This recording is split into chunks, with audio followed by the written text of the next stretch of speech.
Hi friends, and welcome to Starry Hilder's channel. I haven't done a video for quite a while talking about the state of the economy.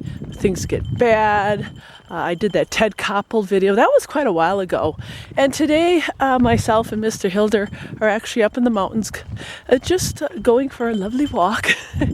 And I've actually been sick for a while, and I don't get sick. I'm not used to being sick. So what you're seeing is a starry sick face.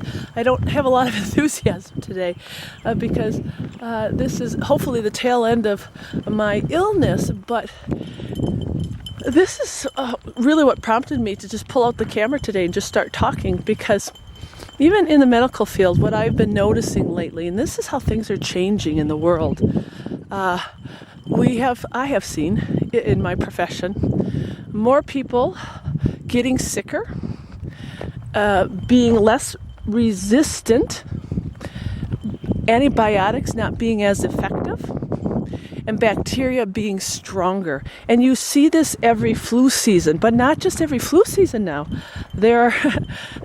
People are coming into the hospital and they're requiring long-term IV antibiotic therapy. Not good. It's not good. Forget the impact of being sick. And I'm pointing out how bacteria is getting stronger and people are getting sicker.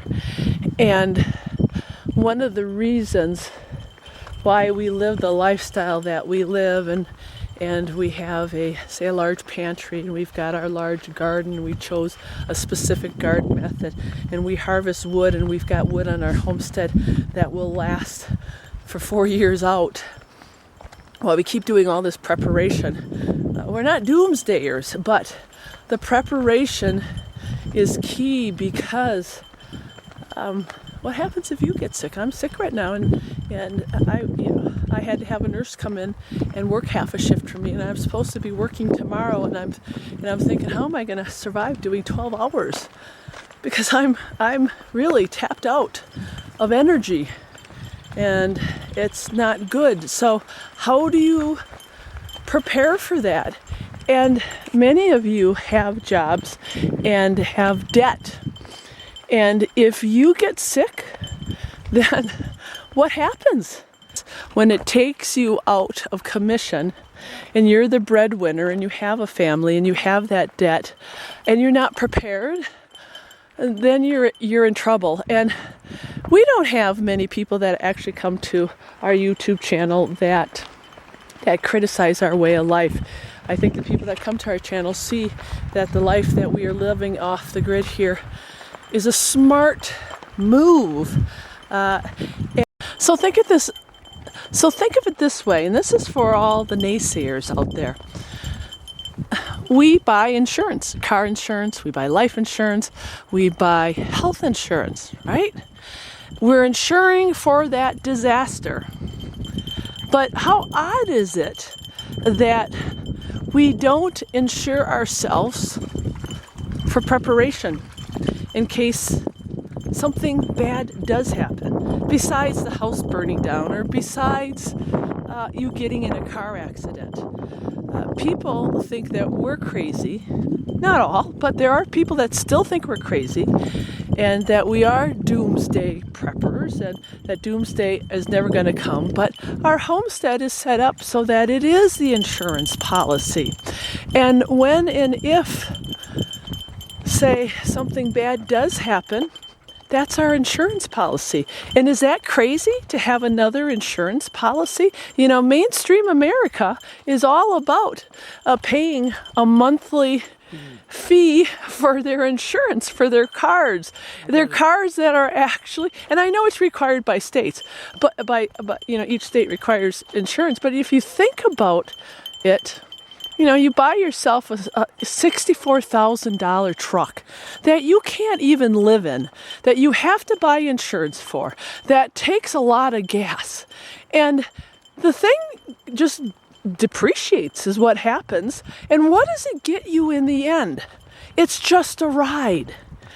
And we look at our homestead is so much more valuable than that. And our life and the sustainability of our life so much more valuable than that. And in the beginning, when we moved out here, that's where we put our financial well-being. We didn't put it in a $64,000 truck.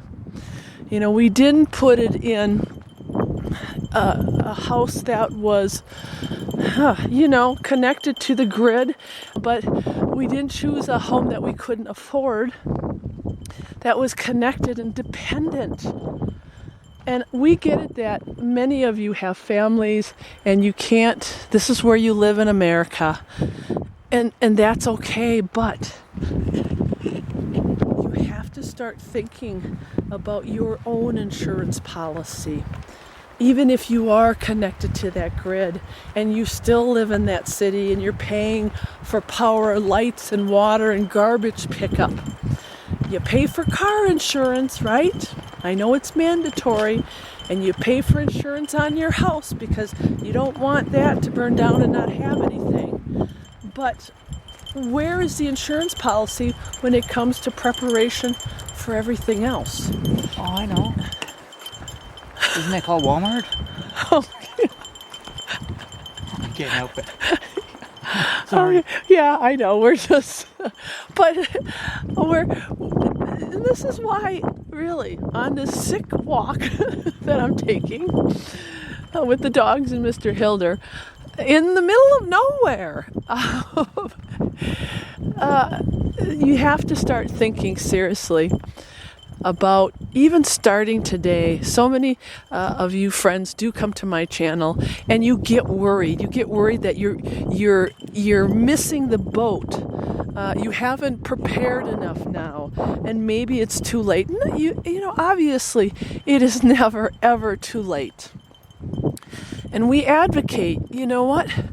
Go buy a canner. Go buy some backup propane cylinders. Go buy a Dutch oven. Buy a solar oven. 1 cylinder of gas? Yeah. You could can easily a year's worth of food. I mean, $500? Yeah. Would be your insurance policy for the years. You could go get whatever the amounts are for stocking up on food, like the beans and the rices and all that kind of stuff. And then your other things, you could get a bunch of items, even if you don't hunt and fish and all that kind of stuff. You get meat on sale.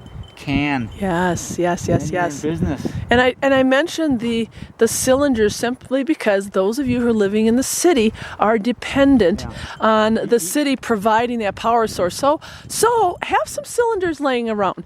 You know, Americans are great for grilling out. Yep. Well, that little 25-pound cylinder in your little grill can be also used for canning. So buy yourself a camp grill, a big sturdy camp grill. And, you got to think about purchasing these items, and that's where that life insurance policy then comes into play. Start buying tools that are going to, you might need. There's a lot, but you can start today. And this is for anybody on any budget. Myself and Mr. Hilder, we don't have a lot of money. We don't live quite frugally, and I still have to work. You know, I have a part-time job. A lot of friends have asked us about income. Just because you live off the grid and you try to create a self-sustainable homestead, there is a reality that you're going to need some money. And that's the other thing, too, with preparation. Financially, try to get out of debt. Try to sock away some money. But the priority, at least this is what we think, the priority always should be your well-being. And if the SHTF really did hit the wall, or the fan, the wall. See, I'm sick. I don't know what I'm talking about. If it really did hit the fan, I know, I'm all messed up. If it really did hit the fan, then your financial instruments, your 401ks, your Roths, all of your mutual funds, that isn't going to help put food on your table. That isn't going to keep your house warm in a disaster. I'm sorry, you know, if a SHETF it actually did happen, think about that. What's on paper is going to stay on paper. You're going to be taking that paper and burning it for heat, basically. So, well, people would take all that, and I think I said this before. I don't have any of those vehicles as far as retirements. My retirement is independence. yes. That way, residual. It takes a very small amount of money residually to live. I mean, Live, exactly. And then people are like, well, what's going to happen if you this and that and the other thing? They make up all these scenarios, and that's fine and dandy. But it only takes money to live and acquire these things and so forth. But you got to start, come up with a plan and start. You know, don't wait until you're 70 right. or 60 or whatever. It does start today, and it has to be active preparation, daily preparation. You know, storing up for that retirement. Focus from day one on our off-grid homestead, and that's why I know you people keep coming back. The hardcore subscribers, they keep coming back because they want tips and they want solid information. Yeah. You know, and I wish I could talk to the people individually. And I'm not saying I'm like some kind of super duper expert. I'm just telling you what's worked for me in Starry, and it's a proven works. And I could encourage and get people on the right path, but doing this YouTube stuff is sort of vague, even though we're making a video. You could look at the person's lifestyle and at least give them some ideas. And I guaranteed they all work, because all the ideas I had when I was young, everyone laughed at. Except for one thing, they ain't laughing now. Exactly. Exactly. Because, here's the other thing. When you learn not just financial things, but when you learn skills, I don't care how simple they are. And it's turned into a lost art. I see this with this computer era, this generation of computer people. And I understand you got to do these kind of things to, you know, modern make living, but people are losing all these lost old school arts. You once you learn those skills, you can't take them away. And what does that do? It develops confidence in yourself, so that you can go out and do whatever and not worry about. Yeah, be dependent on somebody else or some other expert, somebody else to provide the expertise. Yes. Long run. And your health goes hand in hand with this stuff, because the health. Yeah. When you're caught up in the main way the world wants you to live, believe me, I know there is a lot of stress. I've dealt with it for years. And I'm thinking, how did I get to that point? When I was young, I was so carefree, and then I was in that stressful meltdown for years with business and financial stuff, and now I'm back to that 20-year-old guy, that 18-year-old guy, more carefree. I don't stress because I don't have to deal with the stress. It's like, this is medicine right here. I'm like, wow, this is cool. This is medicine right here. I don't have to worry about and worrying about things, you know, worrying about my job and worrying about your debt, worrying about the car payment and the mortgage. How am I gonna do all this? Yeah. People are always worried about generating more and more money. Well, how much is enough? I've asked myself that question for many years. And the financial experts tell you, you need millions. And, you know, I didn't know. I was too young to know. Well, then I started to ask people that were older than me and trying to figure it out. And they're like, you got to have a lot of money. And then I'm thinking, well, how much is enough? It's like, this is what I do for entertainment. Does it look like I'm wearing pretty expensive clothes? I don't think so. You live a simple life. It doesn't require a lot of money. And the satisfaction and the happiness that you get from this being simple, it's so well worth not no dealing stress with. And better health. Yeah, Mr. Hilder. Mr. Hill gets on a roll, but this is a good roll for him because he makes some very valid points. And the other thing I learned with just through my business is when you do business type things, you create more and more responsibilities is what it turns into be. And I'm not saying I just want to be irresponsible and be a fly by night. But you got to draw a line, like how much is enough. Pretty soon you've created stuff that's so big that you'll never leave because you've got to attend to all the responsibilities that you've created. I want less responsibility. Right. I've got it down to minimal responsibilities now, like, you know, make sure I got enough wood, make sure we got enough food. Those responsibilities are number one. Right. The sustainable responsibilities of living. So we get it. There are people who are in that environment right now that they have to work. They're in the corporate world or whatever your career is, and you're following down that path.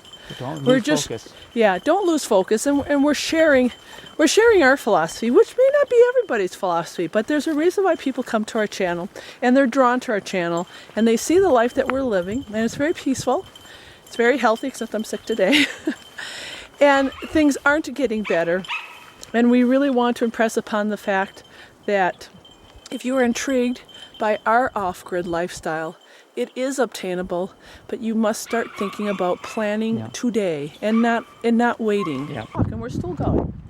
And I'm probably going to have to lay down pretty soon because Starry's not feeling good. But that's okay.